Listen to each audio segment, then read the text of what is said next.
শীত মানে তো পিঠে খেতেই হবে, সে শীতের সকালই হোক বা সন্ধে। শীতের সকাল বা সন্ধে এরকম একটা চটজলদি পিঠের টিফিন রেসিপি বানিয়ে নিতে পারেন, ভীষণই টেস্টি।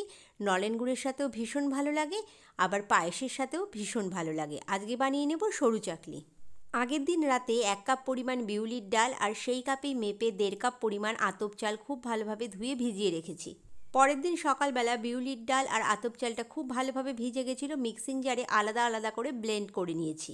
এরপর বিউলির ডাল আর চালের ব্যাটারটা একসাথে মিশিয়ে নিলাম সামান্য পরিমাণ নুন দিয়ে।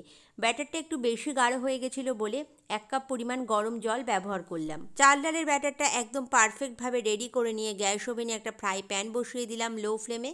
সামান্য অয়েল ব্রাশ করে 1.5 হাতা পরিমাণ ব্যাটার দিয়ে হাতার তলা দিয়ে ব্যাটারটাকে খুব ভালোভাবে গোল করে নিলাম। রেডি হয়ে গেল আমার গরম গরম সফট সরু চাকলি। নলেন গুড়ের পায়েসের সাথে সকালের টিফিনে সার্ভ করে দিলাম।